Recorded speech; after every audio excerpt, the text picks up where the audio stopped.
Terima kasih Anda kembali bersama kami dalam Sapa Jember.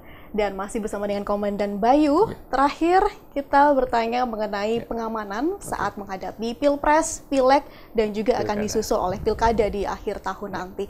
Apa proses yang sudah disiapkan hingga saat ini? Ya, Alhamdulillah terkait dengan persiapan pengamanan Pilpres, Pileg, dan Pilkada, sudah sejak akhir tahun 2023 yang lalu, Polri sudah melakukan tahapan-tahapan, mulai dari pendaftaran calon presiden wakil presiden sampai dengan saat ini sudah memasuki tahapan kampanye rapat umum. Berbagai hal sudah dilakukan oleh jajaran kepolisian, tidak terkecuali Polres Jember. Jadi beberapa hal yang sudah dilakukan, antara lain kami sudah menyusun personil pengamanan untuk pengamanan TPS, kemudian juga sudah melakukan kegiatan apel gabungan dengan TNI Polri untuk melaksanakan patroli gabungan skala besar. Kemudian kami juga telah melakukan pengecekan kesiapan personil, baik peralatan maupun kesiapan personil itu sendiri di dalam kegiatan pengamanan TPS. Berbagai hal sudah kami lakukan dan terus kami lakukan sampai nanti menjelang pelaksanaan pemungutan suara di tanggal 14 Februari. Insya Allah seluruh langkah dan upaya yang sudah dilakukan sampai dengan sejauh ini harapannya adalah bisa memberikan jaminan keamanan kepada masyarakat dan juga memberikan jaminan kepada para pemilih terkait dengan pemilu yang aman, jujur, adil, bebas, langsung, dan rahasia. Ini menjadi komitmen kami, jajaran Polres Jember, untuk mensukseskan kegiatan event 5 tahunan ini, agenda nasional, yaitu Pesta Demokrasi, Pemilihan Presiden dan Wakil Presiden. Baik, mungkin lebih spesifik lagi, dan terkait dengan pola pengamanan TPS nantinya, ada berapa personil yang dilibatkan, dan lain-lain. Ya. Jadi kami sampaikan pada masyarakat bahwa Kabupaten Jember ini memiliki DPT, daftar pemilih tetap, itu 1,9 juta orang. Kemudian akan terbagi di 7.706 TPS. Dari 7.706 TPS ini kami mengkategorikan atau mengklasifikasikan kategori kurang rawan, rawan, dan sangat rawan. Yang kurang rawan ada 7.700 TPS. Yang masuk kategori rawan ada 6 TPS, dan yang masuk kategori sangat rawan tidak ada. Dari 6 TPS yang kami kategorikan rawan, ini berada di Kecamatan Tempurjo. Kenapa kami kategorikan TPS tersebut sebagai kategori rawan? Karena kondisi geografis atau yang kondisi alam yang berada di Bande Ale itu, di Kecamatan Tempurjo, itu sedikit membutuhkan pengelolaan gitu ya, karena jarak tempuh yang cukup jauh, kemudian juga tidak bisa dilalui dengan roda 4, sehingga kemarin hasil koordinasi kami dengan Ketua KPU akan menyediakan 3 ekor kuda untuk membawa logistik sampai ke TPS. Nah, inilah yang kami kategorikan sebagai rawan, dan tentunya kami juga memiliki strategi tersendiri bagaimana mengamankan TPS di lokasi-lokasi tersebut. Kemudian untuk personil pengamanan, 2/3 kekuatan dari Polres Jember sebanyak 640 personil, ini akan kita sebar di 7.706 TPS yang ada di Kabupaten Jember. Polanya adalah untuk kategori TPS yang kurang rawan, itu 2 polisi mengawasi 12 TPS maksimal. Kemudian di kategori yang rawan, 2 polisi mengawasi 2 TPS. Nah, inilah pola-pola yang kami tentukan untuk mengamankan jalannya pemungutan suara dan perhitungan suara di tanggal 14 nanti. Sudah terstruktur mulai saat ini untuk nanti menjalankan pengamanan TPS dan lain sebagainya. Distribusi logistik juga sudah bekerja sama dengan KPU tadi. Betul. Sampai ada armada untuk kuda, mengangkut hingga ke daerah terpencil, begitu ya, Dan ya. Dan terkait dengan masyarakat, apa sebenarnya yang perlu disiapkan selain untuk kita menjaga diri, untuk tidak terprovokasi, begitu ya? Apa saja, Dan?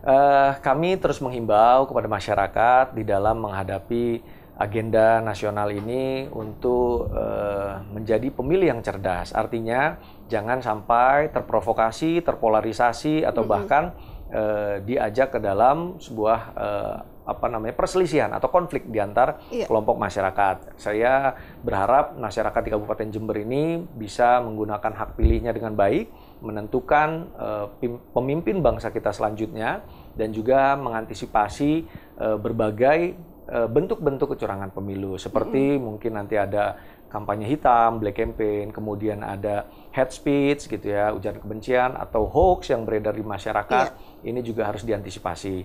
Serta tidak mudah terprovokasi dengan ajakan atau himbauan yang sifatnya intoleransi, radikal, atau anarkis. Nah, kami berharap bisa bekerja sama dengan seluruh masyarakat untuk sama-sama mensukseskan pemilu 2024 ini. Baik, sosialisasi dan juga ajakan tentunya terus diberikan, terus diinformasikan, terutama saat menghadapi politik uang, begitu ya, itu yang menjadi godaan terbesar bagi masyarakat. Dan hoax itu tadi.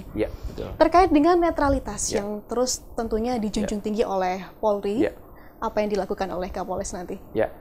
Sesuai dengan Undang-Undang Kepolisian, sudah ada pasal yang menyatakan bahwa Polri tidak memiliki hak pilih maupun dipilih. Sehingga netralitas ini adalah sebuah hal yang harus dijunjung oleh setiap anggota Polri. Dari pimpinan Polri telah mengeluarkan edaran ada 17 poin larangan yang tidak boleh dilakukan oleh anggota Polri. Antara lain membantu kegiatan partai politik, berkampanye, kemudian tidak boleh kendaraan dinas digunakan untuk kepentingan politik, kemudian tidak boleh bersuah foto dengan calon legislatif ataupun calon presiden, wakil presiden, tidak boleh menggunakan kode-kode dan lain sebagainya. Ini ada 17 poin, tidak hanya anggota Polri, termasuk juga bayangkari atau istri dari anggota Polri juga ada beberapa larangan yang tidak boleh dilakukan. Tentunya ini menjadi pedoman bagi setiap anggota Polri untuk menghindari pandangan bahwa Polri tidak netral di dalam pelaksanaan pemilu maupun nanti pilkada. Iya, harus netral, itu harus yang perlu dijunjung tinggi, begitu ya. Pedoman sudah ada, larangan sudah jelas, begitu. Apabila nanti ditemukan ada pelanggaran seperti itu, tindakan apa yang dilakukan? Di dalam internal Polri tentunya ada kode etik profesi Polri, ini juga melekat di dalam setiap anggota Polri. Ketika ada anggota Polri nanti yang melakukan pelanggaran ataupun penyimpangan dari apa yang sudah ditentukan, maka sanksi kode etik maupun disiplin tentunya akan diberikan kepada anggota Polri yang melanggar. Baik. Dan selama ini apakah ditemukan kendala dalam mengimbau masyarakat ataupun mengimbau para anggota Polri sendiri dalam menghadapi pemilu 2024 ini? Sejauh ini kendala tidak ada, artinya secara internal kami terus melakukan sosialisasi, menyampaikan arahan-arahan, larangan-larangan, himbauan-himbauan, agar kami tetap pada jalur yang on the track untuk menjalankan tugas. Kemudian kepada masyarakat juga kami melalui peran-peran Babin Kamtibmas, para Kapolsek, polisi RW juga terus melakukan kegiatan dialog dengan masyarakat, mulai dari lingkungan sekitar pemukimannya, kemudian di lingkungan pekerjaannya, untuk juga sama-sama mengajak masyarakat mendukung terlaksananya pemilu yang aman, damai, dan tentunya sukses.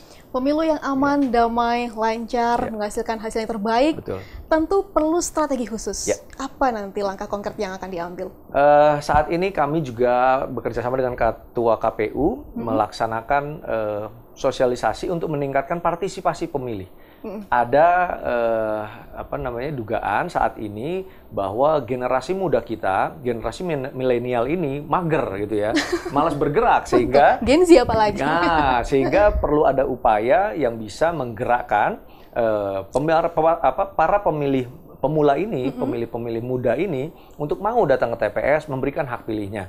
Kemarin ada beberapa strategi yang sedang kami godok dengan KPU untuk bagaimana bisa meningkatkan partisipasi pemilih. Karena tentunya partisipasi pemilih di dalam pesta demokrasi ini menjadi penting. Karena tingginya partisipasi pemilih akan juga meningkatkan legitimasi bagi pemimpin bangsa yang nanti akan terpilih. Iya, tentunya. Ada rasa antipati yang mungkin ini menjangkit para generasi muda, Gen Z. Kalau aku memilih, nanti ngaruhnya apa untuk hidup aku, begitu ya. Banyak sekali yang ditemui seperti itu, namun nanti Polri juga akan mengajak, mengimbau kepada masyarakat, khususnya mayoritas pemilih yang dimayoritasi oleh generasi muda itu tadi, untuk lebih semangat aktif ya. dalam pemilu 2024 ini. Dan tentunya ada imbauan kepada masyarakat terkait dengan pemilu damai yang kurang dari seminggu lagi nih Andan ya. Seperti apa imbauan penting yang bisa disampaikan kepada masyarakat? Silakan. Kami mengajak kepada seluruh masyarakat Kabupaten Jember untuk bisa hadir di TPS pada tanggal 14 Februari 2024. Gunakan hak pilih dengan sebaik-baiknya. Jadilah pemilih yang cerdas dan juga tidak mudah terprovokasi dengan himbauan-himbauan yang bersifat intoleransi, radikal maupun anarkis. Mari kita bersama-sama menjaga, mewujudkan pemilu yang aman, damai, dan lancar. Semoga Kabupaten Jember menjadi kabupaten yang bisa nyaman untuk kita semua. Terima kasih. Baik, terima kasih sekali lagi sudah hadir Komandan Bayu, berbagi informasi kepada kita semua. Salam sukses dan selamat bertugas. Semoga makin bisa mengukir prestasi yang luar biasa di Jember tentunya. Dan saudara, tadi perbincangan bersama Kapolres Jember. Mudah-mudahan membawa manfaat khususnya para masyarakat agar makin semangat bahu-membahu untuk mewujudkan Jember yang aman dan damai. Akhirnya saya Fia Midiana pamit undur diri, sampai jumpa.